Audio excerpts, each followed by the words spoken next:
শুভ সকাল, শুভ সকাল। রোজের পাঁচালিশ থেকে আমি রিমি নিয়ে চলে এলাম নতুন আরেকটি নতুন ভিডিও। যাই হোক, সবাই কেমন আছেন? শীতটা তো চলেই গেল, আমার না ভালো লাগছে না তাড়াতাড়ি শীত চলে যাওয়াতে। যাই হোক, এই ফুলগুলো কিন্তু এই কাকুর বাড়ির ফুল। আমাদের যে পাশেই তারক কাকু আছেন, ওনার বাড়িতে প্রচুর ফুল গাছ আছে। যাই হোক, সকাল সকাল টুকু আমাকে ডেকে দিয়েছিল, দিয়ে আমি বললাম চা খাবে গো? বললো হ্যাঁ খাবো, তাহলে তোমার বাড়িতে কিন্তু একটু পরে আসবো। আমি বললাম বেশ, তোমার অসুবিধা নেই, চলো একটু চা খাই, কারণ আমার না একা একা চা খেতে একদম ভালো লাগে না, কেউ থাকলে একটু ভালো লাগে। দুজন মিলে একটু রোদে বসলাম। আর আমার এই সিঁড়িতে না ভীষণ রোদ আসে, সকাল থেকে একদম টানা বিকেল পর্যন্ত রোদ থাকে, যতক্ষণ দিনের আলো থাকে আমার সিঁড়িতে রোদ থাকে।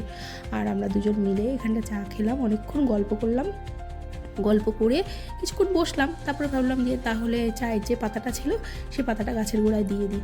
আর এই যে সেই গাছের গোড়ায় দিলাম, এগুলো আগের দিনের সব সবজিগুলো, এখনও কিছু হয়নি আর কি। যাই হোক, তারপরে এদিকে রান্না করলাম, টুকু এখন এসে পৌঁছায়নি। আর রান্না বলতে আমার ছোলার ডাল বেগুন ভাজা হয়ে গেছিলো, আর পাঁচমিশালো একটা সবজি যে করি সেই সবজিটা আজকে মাথায় রেখেছিলাম, সেই সবজিটাকে আজকে তেল কম দিয়ে হালকা আছে একটু একটু করে ছোটো ছোটো করে ভাজবো, কারণ ওই সবজিটা খাওয়া খুবই ভালো, দেখি তেল কমে হয় নাকি। আর সত্যি বলতে ওই সেদ্ধ সবজি নয়, কিন্তু ওই সাতলানো টাইপের ভালো হয়েছিল খেতে, একটু অন্য রকমের। তেলটা কম থাকলে যে স্বাদটা হয় সেটা। ডেকে ডেকে করেছিলাম ঠিকই, সব সেদ্ধ হয়ে গেছিলো, ভালোই লেগেছিলো, খারাপ লাগেনি একবারে। আর এটাকে একটু সময় নিয়ে ভাজতে হয়েছে আজকে আবার। আর ততক্ষণে ভাবলাম একটু বিটরুট করে নিই, কারণ আমি বেশ বিটরুটটা এইভাবে খাই। আজকে একটু কাঁচা হলুদ আর আদা দিয়েছিলাম। আমার এক পরিচিত বন্ধু বললো যে এরকম তুমি একটুখানি কাঁচা হলুদ বা আদা দিও, ভালো হবে।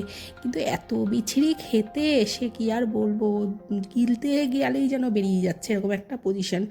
এবার আমি ওই আদা আর কাঁচা হলুদ দিয়ে যে কী বিপদে পড়েছি সে একমাত্র আমিই জানি, কিন্তু ওই করে ফেলেছি, এতটুকু জিনিস ফেলে দেবো, তাই আর কি কোনো রকমে দুবারে চারবারে করে করে করলাম। আর প্রথমে অল্পই করছিলাম, দেখলাম যে তারপরেও না প্রচুর বেরোচ্ছে। আর একটা সাদা কাপড়ে ছাকলে ভালো হতো, কিন্তু কি বিষয় হচ্ছে আবার সাদা কাপড় একটা জড়াবো, ছাকনি তো রয়েছে, আর হাত থাকতে আবার সাদা কাপড় নেবো, এভাবে হয়ে যাচ্ছে আর কি। তো যাই হোক, বিটরুটটা খেয়ে করে প্রতিদিনের কাজে লাগবো। ছেলে প্রাইভেটে গেছে, একটু পরে চলে আসবে, ওর পড়া আছে দুপুর পর্যন্ত, তারপর টানা বাড়িতেই থাকবে। আর রাত্রি 8টার পরে আবার পড়া আছে ওর। তো যাই হোক, আর এই যে আমার বিটরুট, আর এই যে দেখেছেন কি ঘন হয়েছে, এই ঘনটা খাওয়া সম্ভব? যাই হোক, খেয়েছি, খাইনি তা তো না, খেয়েছি। এই যে মারাত্মক খেতে হয়েছে, মানে এর না কোনো ভাষা নেই। যাই হোক, এবারে যা যা আমি জল জমিয়ে রাখি, চাল ধোয়া জল, সবজি, তারপরে তোমার বিভিন্ন টাইপের সবজির যে সেদ্ধ জল, সেগুলো সব গাছের গোড়াতেই দিই আমি, একদম জলটা দিই না গাছের গোড়ায়। আর আমাদের যে প্রতিদিনের সবজির খোসা থাকে সেগুলো নিয়ে ভাবলাম আজকে গাছের গোড়ায় দিয়ে দিই, আস্তে আস্তে গরম আসছে তো পচে যাবে। ওইগুলো সেই ব্রোকলির ডাঁটিগুলো, আমি আর আজকে কিছু করিনি। যাই হোক, এই রকম হয়েছে ব্রোকলি সেই পাঁচমিশালো ভাজাটি, একবারে নিহাতে খারাপ হয়নি খেতে। যাই হোক, আমার রান্না তো এখানটা হয়ে গেছে। আর এবার টুকু আসবে করছে, টুকুটা আসলে তারপরে নিস্তার। আর এই যে দুপুরে গড়িয়ে প্রায়, তা আমি বললাম তাহলে একটু পাঁপড় ভাজা, ছেলেকে জিজ্ঞেস করলাম, ও আবার ছোলার ডাল দিয়ে পাঁপড় ভাজা দিয়ে ভাত খেতে ভীষণ ভালোবাসে, সবজি একদম খায় না। কিন্তু আজকে বলেছি তোকে একটু সবজি খেতেই হবে, না হলে আজকে মার আছে কপালে। আর ওর যে সবজি খেতে কত কষ্ট সেটা বলার মতো না, ভালো খেতে একমাত্র সত্যি কথা বলতে ওর মাংস ভাত, এছাড়া ওর জীবনে ভালো খাবার নেই। আরেকটা আছে অবশ্যই, আলু সেদ্ধ আর ঘি।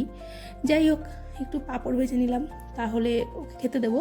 আর আজকে সবজি খাওয়ানোর লোভ দেখিয়েছি বলতে, ওই যে ডিনার সেটটা পেয়েছিলো যেটা দিয়ে পুজো টুজো হয়েছিল, সেই থালাটিতে করে আজকে খেতে দেবো, তাই আজকে লোভ দেখিয়ে খেয়েছে। সবজি পুরো না খেলেও খেয়েছে। আর একটা মজার বিষয় হচ্ছে, আমার ছেলে জানেন বেগুন খায় না, বেগুনের ছালটা খায়। মানে বেগুন ভাজা করে যেই বেগুনের ছালগুলো থাকে সেগুলো ওর বলে ওটা ভালো লাগে।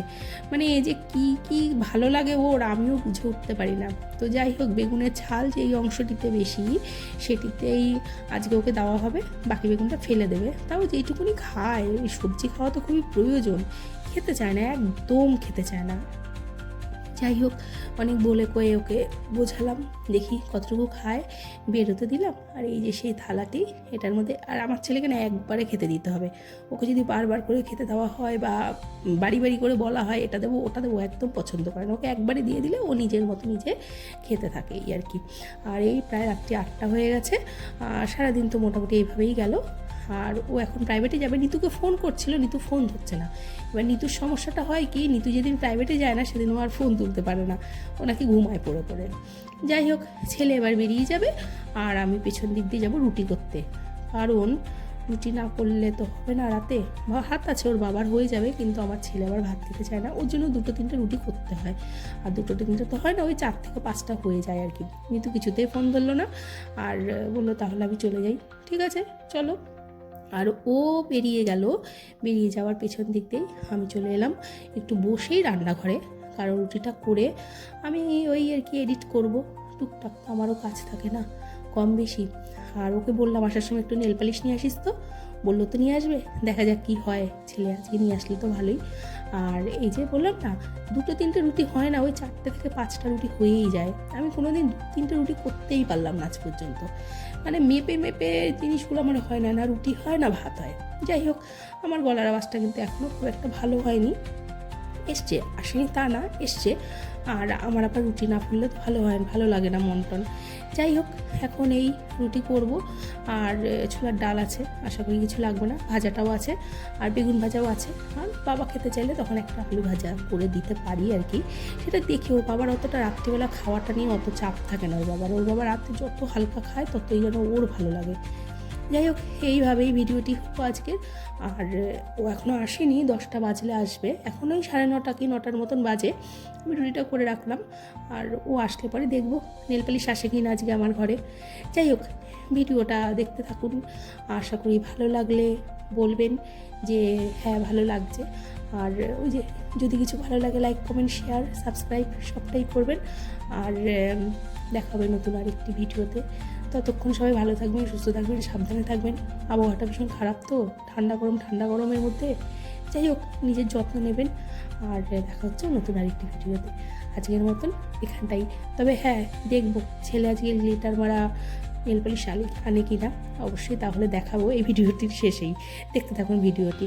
আজকের মতন এখানটাই। শুভরাত্রি।